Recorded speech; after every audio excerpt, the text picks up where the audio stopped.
Hello and Radhe Radhe. I hope सभी अच्छे होंगे और आज का मॉक टेस्ट सभी ने दे दिया होगा।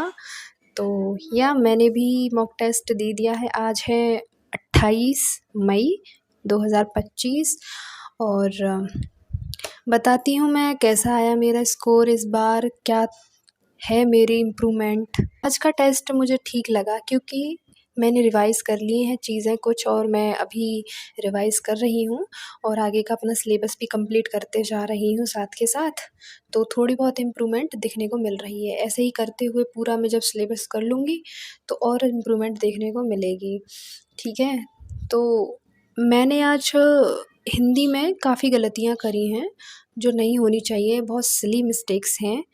थोड़ा सा ध्यान से पढ़ लेती तो वो क्वेश्चंस हो जाते अच्छे से। हाँ, हिंदी में ये क्वेश्चन था, अनामिका किसकी रचना है। तो ये तो मुझे नहीं पता था सच में ही, क्योंकि इतनी सारी रचनाएं हैं साहित्य में, इतना बड़ा साहित्य है, कितनी बुक्स याद रखोगे। तो और ये इतनी मुझे लगता है फेमस भी नहीं है।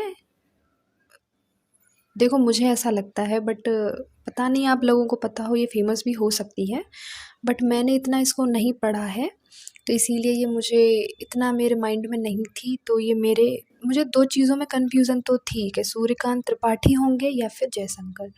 एक बार मैंने सूर्यकांत त्रिपाठी लगाया, फिर मैंने क्या सोचा और जयशंकर लगा दिया, तो ये गलत हो गया क्योंकि एलिमिनेट हो जाता अच्छे से। अगर मुझे जयशंकर की रचनाएं अच्छे से याद होती ना कि उन्होंने नहीं लिखा है, तो मैं त्रिपाठी लगा ही देती 100% श्योर होके।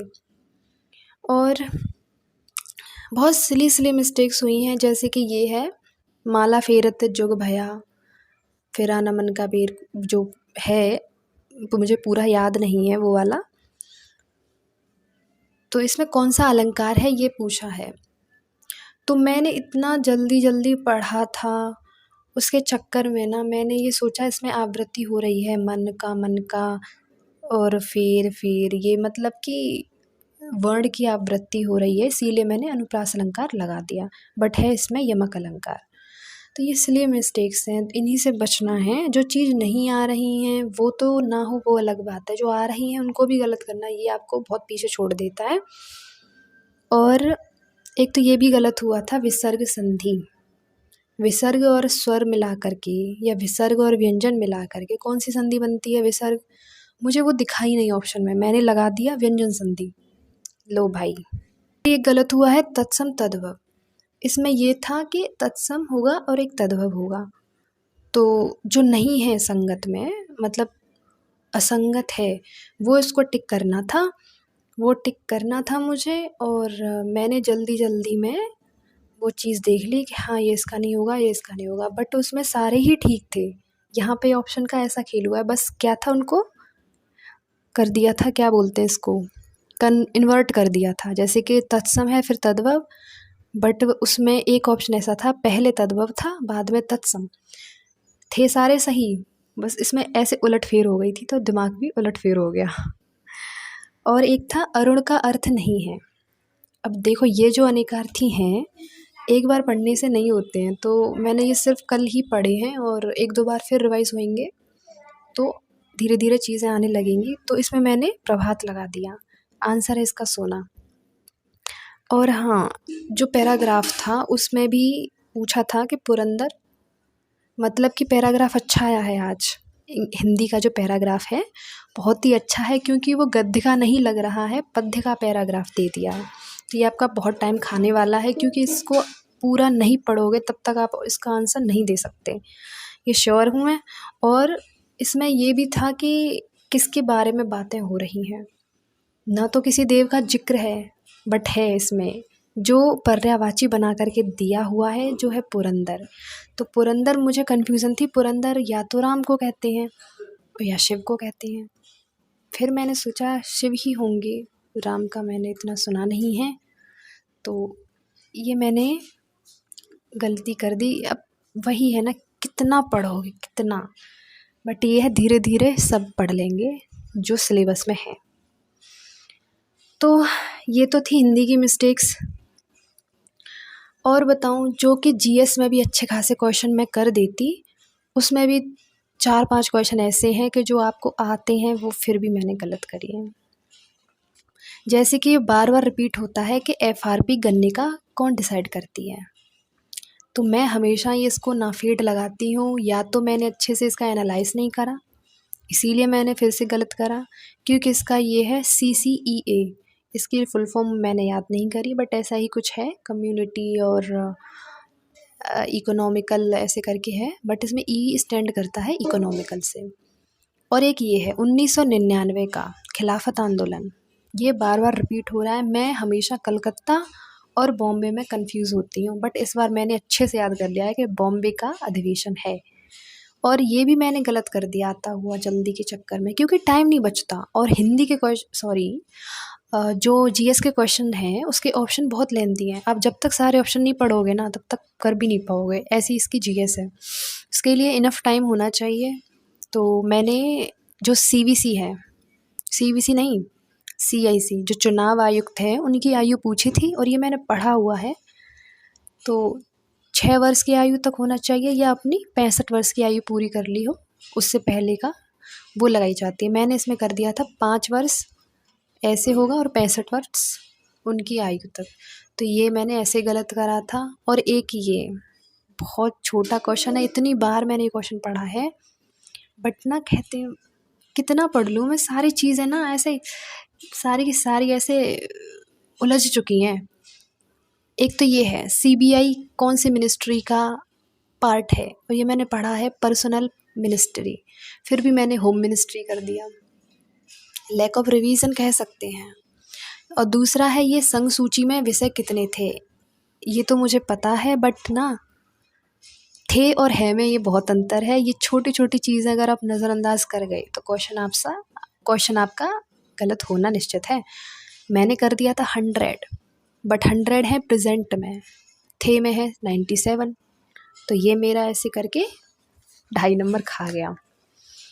हिंदी में और भी था एक, हाँ एक था कि शायद वर्षा हो जाए, ऐसा टेंस है कुछ, तो उसमें मुझे लगा है कि वो इच्छा कर रहा है, तो मैंने उसको इच्छावाचक लगा दिया, बट इसमें भी वो संदेह था। तो ये कुछ ऐसे टॉपिक्स हैं जिनको आप जितनी बार पढ़ोगे उतनी बार पढ़ोगे, क्योंकि इनको बार बार पढ़ने की आपको ज़रूरत है। मोस्टली सबके कमज़ोर टॉपिक्स होते हैं, इन्हीं को मुझे और अच्छे से बनाना है। और भी एक गलत हुआ था, मुक्ति बोध, जो गजानन माधव का मुक्ति बोध है वो लगाना था, जिसका आंसर था चांद का मुँह टेढ़ा। तो मैंने चांद का मुँह टेढ़ा इतना डीपली नहीं पढ़ा है, सिर्फ याद ही करा है, तो ये वैसे भी नहीं होना था। रीजनिंग में कुछ ऐसे क्वेश्चन थे बहुत टाइम टेकिंग थे, जैसे कि वो था एक पैटर्न वाला होता है ना, जैसे कि 6, 7 फिर 13 ऐसे करके, उसमें इतना दिमाग लगाया, इतना टाइम 10-12 मिनट मेरे लगे थे उसमें, बट वो क्वेश्चन हुआ ही नहीं। क्योंकि ये ऐसे क्वेश्चन होते हैं, अगर उसका कॉन्सेप्ट क्लिक हो गया तो एक बार में ही हो जाएगा, और नहीं हो रहा है तब कितना भी लगे रहो फिर भी नहीं होने का। एक था ये वाला रीजनिंग का, ये क्वेश्चन मुझे बहुत ही मतलब ऐसा लगा ये इनकम्प्लीट है। एक सीट है, उसको मोड़ के एक घन बनाया गया है, उसमें पूछा था एक के विपरीत क्या होगा, और कोई नंबर आपको देने की कोई शर्त नहीं रखी, तो आप कैसे भी नंबर रख सकते हैं। बट जो मैंने सॉल्यूशन देखा उसमें ऐसे 3 दे रखे हैं नंबर्स, फिर उसके नीचे 3 है साइड में, तो उसमें ऐसे करके नंबरिंग अब पता नहीं अपने मन से ही कर दी है मैंने। तो एक मानक पासा मान करके एक के विपरीत 6 लगाया था, तो ये गलत हो गया। और एक था ये वाला कि पुलिस का कार्य नहीं है, मैंने तो लगाया था अस्पताल वाला, कि अस्पताल की व्यवस्थाएं रोकना शायद पुलिस की वो नहीं है, बट ये सही था। और गलत वो था कुछ ऐसे करके था, प्रतिबंधित दंगों पर लोगों की अगर दंगा कर रहे हैं, कुछ ऐसा ही है, आप देख लेना, मुझे याद नहीं है। और एक मैंने कैलेंडर वाला गलत कर दिया, बट ये अच्छा क्वेश्चन था, कैलेंडर मुझे अच्छे से आता है, बट ये पता नहीं जो 21 जुलाई 2000 का है, जिस दिन शुक्रवार है, उसमें पता नहीं कैसे मैंने ये कैलकुलेशन करी कि उसका आंसर गलत हो ही गया। तो ये तो था एनालिसिस, समझ में आ रहा होगा कि पेपर ठीक था, फिर भी हमसे नहीं आया, ये हमारी कमी है, इसी को सुधारना है धीरे धीरे, क्योंकि टाइम है और पढ़ाई जारी रखनी है अच्छे से। तो मेरे आज सेक्शन वाइज बताती हूँ कि कितने ठीक हैं कितने गलत हैं। तो रीज़निंग में मेरे हैं 35 सही 5 गलत। उसमें पता नहीं क्यों ही 7 मिनट दिखा रहा है, तो आप इसको ऐसे नेगेटिव मत लेना। मैं सेक्शंस के टाइम अच्छे दिखा रहे हैं, बट पता नहीं रीज़निंग का टाइम 7 मिनट कैसे दिखा रहा है, और पूरे 2 घंटे लिए हैं मैंने। तो ये होता है RWA में, मोस्टली लोगों के साथ होता है, तो आप समझ सकते हैं। रीज़निंग का पता नहीं क्यों स्कोर नहीं बढ़ रहा। रीज़निंग ही कैसी दे रहे हैं कि कितना भी पढ़ लो, कोई ना कोई क्वेश्चन ऐसा ही आता है जिसमें आप अटकते रह जाओगे और करने के बाद भी ठीक नहीं होगा। और मैथ में मेरे थे 34 सही 6 गलत। मैथ में मुझे और पढ़ने की ज़रूरत है, साफ-साफ दिख रहा है, और मैथ से बचा नहीं जा सकता, ये भी मुझे दिख रहा है। तो मेहनत और डबल होगी, बट लगे रहेंगे धीरे-धीरे। हिंदी में मेरे 32 गलत हैं, जैसे कि बताया कितनी माइनर मिस्टेक्स हुई हैं और 8 गलत हो गए थे। और जीएस में मेरे 22 सही हैं और 18 गलत। पहली बार मेरे जीएस में इतने अच्छे नंबर आए हैं। तो मेरे ओवरऑल मार्क्स आए हैं 400 में से 307.5। इस टाइम जो मैं एनालिसिस कर रही हूँ उसमें रैंक है मेरी 1416, और अभी तक 12,548 लोगों ने टेस्ट दे दिया है। परसेंटाइल मेरी है 88.72%। परसेंटाइल आप ये वो परसेंटेज मत समझना कि आपकी इतनी परसेंटेज एग्ज़ाम की है। परसेंटाइल इज़ ऑल अबाउट कि आप इतने परसेंट लोगों से आगे हैं। और एक्यूरेसी है 76.86%। ठीक है, और क्या बचा, बस हाँ यही चीज़ें थी। ये रहा आज का एनालिसिस, और आप भी अपना स्कोर मुझे कमेंट में बताएं। और भी कुछ क्वेश्चंस हैं इससे रिलेटेड या जो मैं बता पाऊँ, तो फ्रैंकली आप कमेंट डाउन कर सकते हैं। तब तक के लिए बाय बाय, टेक केयर और राधे राधे। मिलेंगे ऐसे ही अगली वीडियो में।